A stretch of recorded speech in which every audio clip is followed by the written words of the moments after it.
Hey man, this is going to be one of those videos where it gets super political.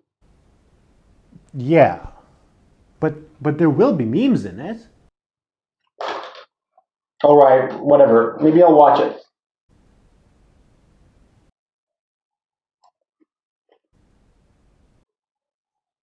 Oh, have you seen the last season of Lucifer on Netflix? The storyline, the drama. Tom Healis, he's an amazing actor. Cue the intro.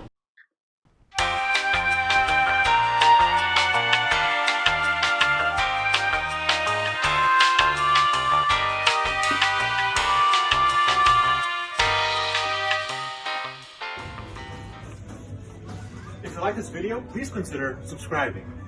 Well, is he? What? Is Bernie Sanders a populist? Yeah, he is. Alright, well, it's probably more complicated than that. And I'm guessing you're about to tell us why. Well, what makes Bernie Sanders a populist? Right. There he goes. Belgian political theorist Chantal Mouffe, in her book In Defense of Left Populism, considers populism to be a way of dividing society into two camps. In her opinion, a populist movement is that which fights for the rights of the underdog against those in power. By way of populism, a new subject of collective action is created, a subject that undertakes to reconfigure the supposedly unjust social order. Chantal Mouffe in this book specifically refers to the current populist moment, the period since 2016 when populist campaigns started to gain mainstream popularity. This, according to Mouffe, resulted from the growing discontent after the 2008 financial crisis, as well as the austerity measures that followed it.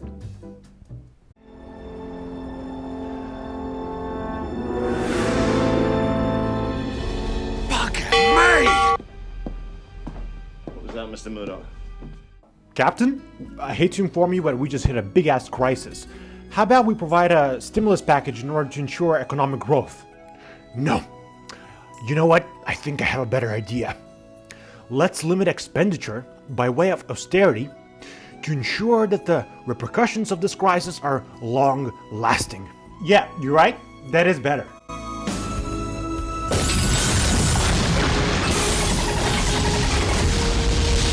So what about Bernie Sanders? Bernie. Because of the bird. Get it? Bernie Sanders? The bird that landed on the podium? Get it? They get it. Yeah, I get it. Yeah. So, if we take the frontier between the underdog and those in power to be the defining characteristic of populism, we can see that Bernie Sanders is basically a poster boy of populism. His whole spiel about the top 1% of 1% that holds most of the power and wealth in the United States is a textbook case of populism. Not to mention, Bernie Sanders has consistently fought for workers' rights since the 60s. However, such an interpretation of populism as a way of dividing society into two camps does also put someone like Donald Trump in the same boat. That is, Donald Trump supposedly also is fighting for the silent majority. He's draining the swamp. Wait, hold on now. Barack Obama, in his 2016 speech, said that Trump is actually not a populist. Have they been on the front lines working on behalf of working people? Have they been carrying the laboring oar to open up opportunity for more people? Now, there are people like Bernie Sanders who I think genuinely deserve the title.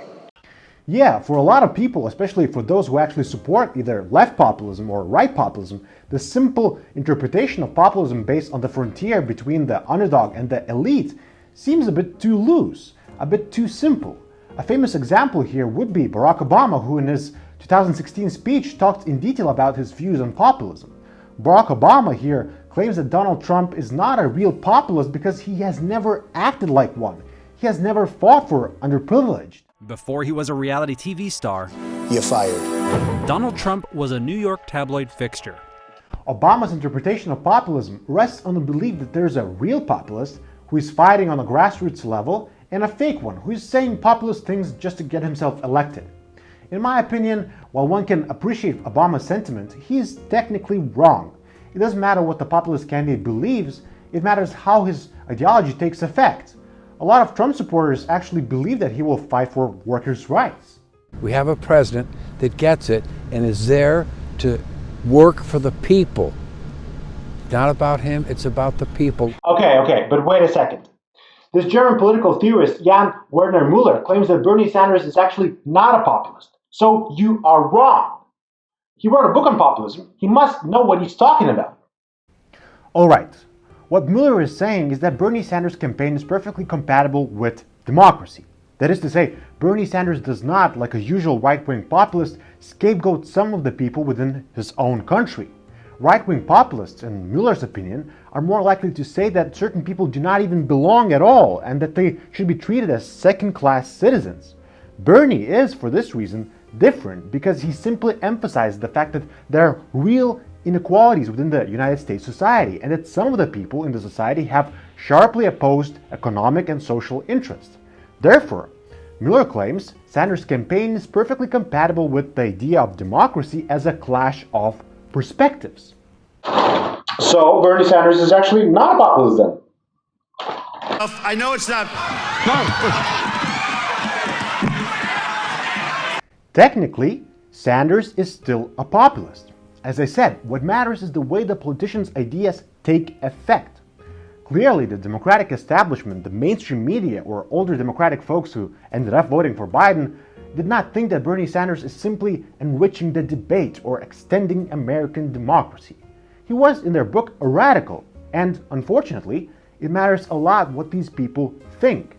We have to remember that the United States is very different from Europe. So the idea that Bernie Sanders' policies are self-evident or perfectly compatible with democracy is simply flawed. We're talking about American democracy here, which is a totally different beast, with a totally different approach to social welfare. Born in the USA. Okay, look at this. Steve Hilton on Fox News argues that Bernie Sanders is not a populist because he's not even popular. He points out that his Medicaid for All policy is rejected by the majority of United States citizens. Uh-huh. What are you going to say about that, soy boy? So far, Sanders has promised to use executive orders to open the borders, just in case you didn't think the country was changing fast enough already. All right, sure. Some of the Bernie Sanders policies, according to the polls, were not that popular. However, he's still an extremely popular politician by any standards. Earlier this year, polls showed that 39% of American people think that Bernie Sanders shares their values, compared to Joe Biden's and Donald Trump's 31%. In any case, every politician will have some policies that are less popular than others. This is very normal, especially when you're running on a platform of significant change or political revolution. Again, as I said at the beginning, what matters in populism is the creation of the political frontier between the underdog and those in power. You see, Bernie Sanders and Donald Trump are actually quite similar. Business media always knows best. The question that keeps coming up in this campaign year is, what is going on around here, and have we seen anything like this before? You have an uprising against the political establishment. Well, not quite. I would say that both left-wing and right-wing populism are reactions to the same problem, but they're still extremely different reactions. According to Chantal Mouffe, the problem that both left-wing and right-wing populists try to assuage is twofold. First, there's the issue of post-democracy, which stands for the declining power of democratic institutions in the context of neoliberal globalization. And second, there's the purely economic issue associated with neoliberalism, that is, of growing inequality and precarization of the middle class. Hey, wait. Could you please elaborate on that whole post, whatever? Just do the infographics thing. It's sometimes helpful. Sure, you got it. Cue the infographics. The most important catalyzer of populism is the problem of post-democracy. That is to say, even though contemporary democratic institutions are perfectly functional, elections are held, governments fall, and freedom of speech is upheld, there's nonetheless a powerful feeling among voters that nothing is actually changing, that we are fixed within a permanent status quo.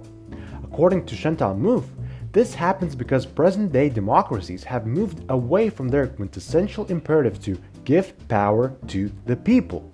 In other words, as neoliberal hegemony took hold in the 1980s, the role of demos, or people, within a democracy started to shrink. The democratic tradition of equality and popular sovereignty gave way to liberal democracy, which privileges, above everything else, the rule of law, the separation of powers, and defense of individual freedom. In this way, liberal democracy successfully reduced the level of political antagonism among people, and in its place offered a permanent state of liberal consensus. In daily political life, this means that the distinction between left-wing and right-wing politics became almost imperceptible. Chantal Mouffe writes, "All those who oppose the consensus in the center and the dogma that there is no alternative to neoliberal globalization are presented as extremists, or disqualified as populists. In other words, everyone who dares to introduce a real antagonism into political debate by appealing to the people is immediately disqualified as an extremist." We should remember what Carl Schmitt said about the concept of the political. For him, the fundamental political distinction was that of friend and enemy. Human beings are, in other words, political and by extension, antagonistic creatures. When liberal democracy erases the distinction between left and right, between friends and enemies, politics loses its meaning. Schmitt was a Nazi, though. Exactly. His answer to the problem of political antagonism was nationalism and authoritarianism. That said, his analysis of antagonism still stands. Why is populism a growing force today? Why only by voting for drastic alternatives can voters see themselves as politically active? Well, it's because political antagonism allows people to map, to make sense of, the political reality that is becoming ever more diffused and bureaucratized. It allows people to tell their friends and enemies apart. Why do we even need enemies? Why can't we just all be friends? I think we're gonna be friends. Special friends. Well, here we approach the message of Chantal Mouffe's contestatory politics. Namely, for democracy to be functional, it has to provide an arena where conflict, antagonism, and disagreement can take place. Sure, we should strive for compromise, but if we cannot, in an effective way, confront our differences, sooner or later, these differences will erupt with great force, as they do quite often now.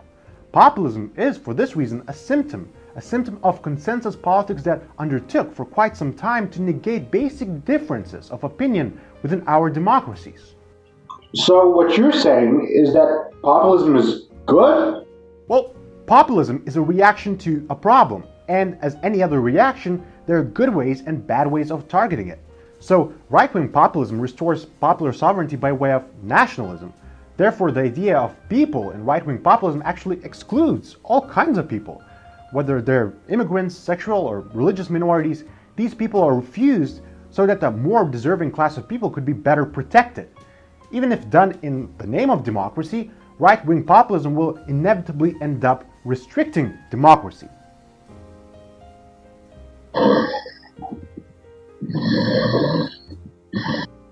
Hey! On the other hand, left-wing populism, like the Bernie Sanders movement, actually deepens and extends democracy by including people from all social backgrounds. This is achieved by way of tackling structural issues that are relevant to the majority of social groups, whether it's economic stratification, climate change, health insurance, wealth taxes, military spending, or education. So basically you're just saying that Bernie Sanders is a populist. Yeah, Bernie Sanders is a populist.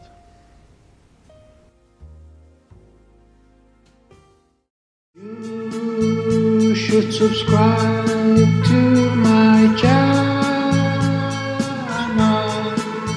You should subscribe. Please don't forget to subscribe.